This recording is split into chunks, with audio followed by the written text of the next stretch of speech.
everyone, today I'm here with the solutions to blending difficulties.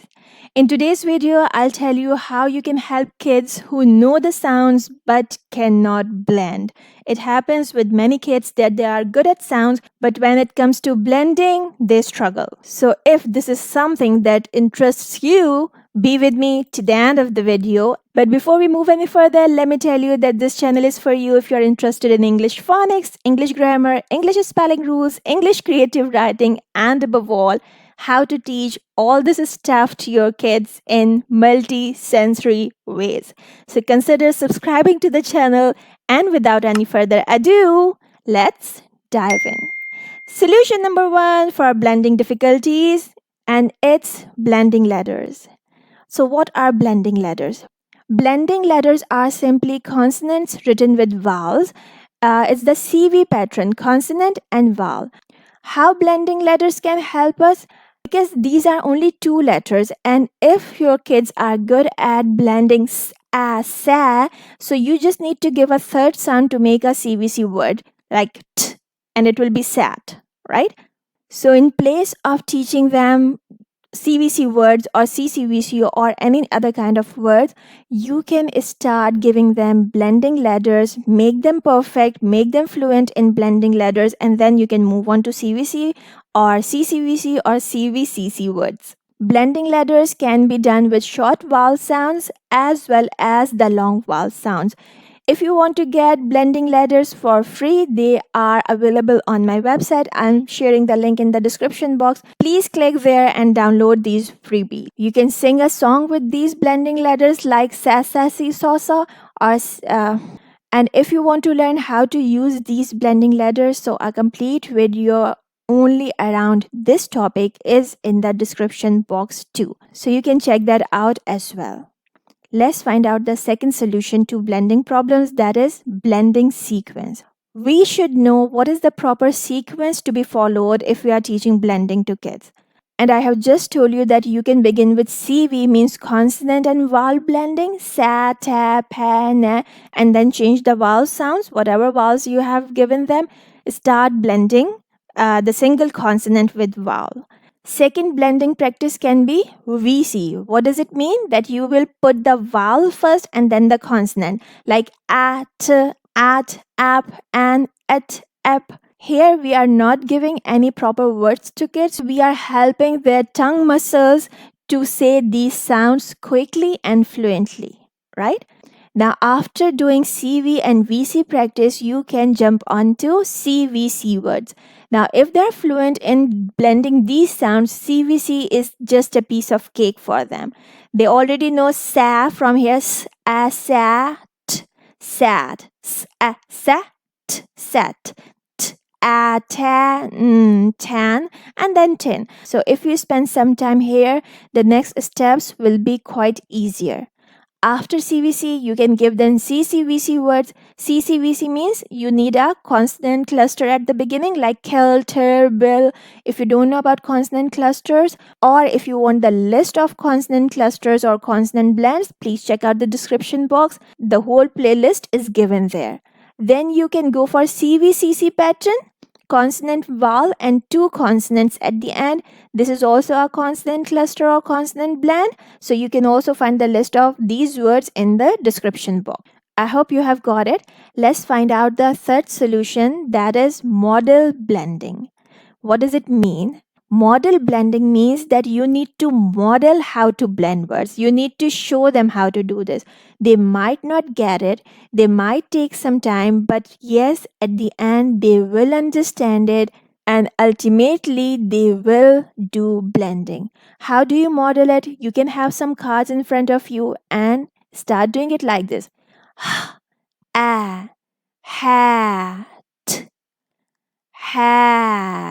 Quickly. Hat, right? Let's try another word. Sack.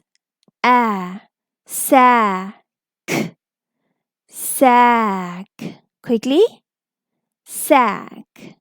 So just ask them to read with you, read along you. You can have individual sound cards keep them together and ask them to move their finger, or you can have a car in their hand that they can move at every sound. Next is use GBL approach. GBL means game based learning. If you expect from a child that he will sit for hours at a place and will do some practice of reading, writing, you are just not being realistic or practical, because children are full of energy. They just cannot sit at a place for a longer period of time. So instead, making them sit, what you can do, you can play some games with them, and in those games, you can bring blending and segmenting ideas. All these games are inspired by the Phonics Family Instagram page. So please do visit that page as well. The first game is Human Buckaroo. What you can do in this game, you need to keep some objects on the floor and segment the word orally. Encourage children to blend the sounds in their mind and pick up that object and place it on you. Keep doing it until you are full of objects and then shout Buckaroo and throw all the objects off. This is a fun way they won't feel overwhelmed and they are blending the sounds as well. Second game is Dr. Phonics. Here what you can do, you can have some stickers or you can have some plasters and segment the body parts. For example, and ask children to blend the sounds in their mind, and if any one of them say hand, give him the chance to put the plaster on the right spot, right? Another game can be blending match. In blending match, you need to have pairs of objects. You can have two caps, two cups, two jugs. Try to keep the objects simple so they can blend it easily. Let's see how to play this game. You need to have a tray, some objects, and a partition in the center. Now you will segment a word and say the sounds, for example, k, app, and then child will try to blend the word in his mind and put the right object, whatever he thinks is right, at number 1. You will also do the same. Then you segment another word, child blends it in his mind and then put it at number 2, then 3. You can have up to 6 objects, and then you will remove the partition and will match your objects. Now what we are doing, we are helping them, we are encouraging them to blend the words a little effortlessly, because children love to play games. They don't love to read and write, but they love games. So you can just take advantage of this. The next game is segmenting counters. What you need to do here, using some counters and picture cards, children segment a word into its individual sounds and or phonemes. For example, you say the word duck. So they will use 3 counters to say the sound d, a, k, duck. And then you can ask what is this counter sound. So they may say a. If they say it it means you are successful, they are getting the sound. Then you can ask what is the sound of the last counter, d, a, k. So if they say k, it means you are successful again. The next thing is syllable shopping. This is a fun game for helping children to recognize syllables in the word. What you need to do, you can have 3 boxes or 3 paper bags and some toys or some objects with different syllables. Try not to go above 3, but again, it depends on the level of child and the spellings that he is doing. We can have a multisyllabic word up to 5 or 6 syllables as well. So let's keep it till 3. What you need to do, tell children to pick up an object and try to break it into syllables. You can count the number of syllables in a word if you count the drop of your chin when you are saying it. If you want to learn more about syllables and how to count them, the link to a video is in the description box. You can check that out. For example, our word is turtle.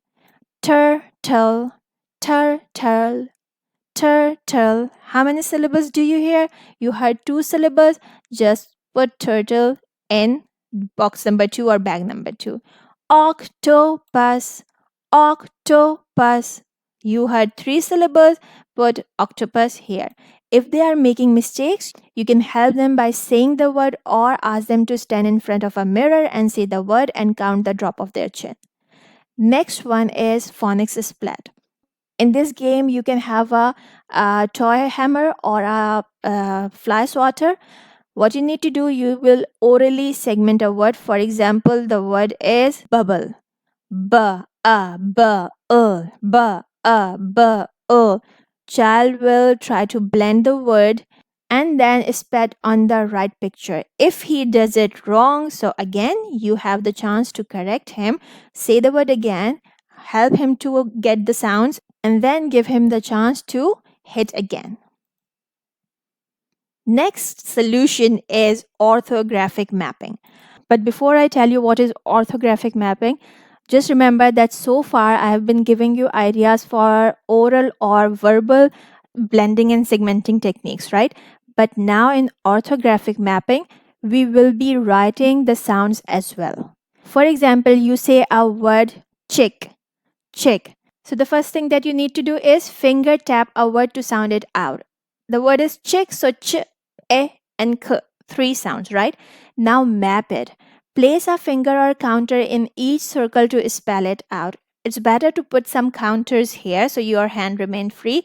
So you can put some counters, ch, e, and k, right? Three sounds, three counters. The next step is graph it. Graph it means that you need to write the sounds. The first sound is ch, so you will write here ch. Then the second sound is e, so you will write here e. And the third sound is k, so you will write here k sound. You can tell children that if this is a eh sound or a short vowel, so Karvika doesn't stand alone after him, he's scared. So you need to write C and K together, Kikinka and Karlika together. Now blend the sounds ch, eh, k, chick. Say it in flow, chick. And the last part, write the word in lines below. So child will write this word here in the lines and you are done. If you want to get this orthographic map, it's a freebie on my website. I'm giving the link in the description box. You can go get it. Laminate it or keep it in a plastic bag so children can write on it with board markers and then you can erase it as well. Keep this practice in your daily routine just for 5 minutes and see the difference. That's all for today's video. I hope you have got something useful from it. If yes, so please hit the like button. If haven't subscribed, subscribe to my channel. I'll see you soon with something new. Take care. Bye for now. And don't forget to make it a great day. Bye.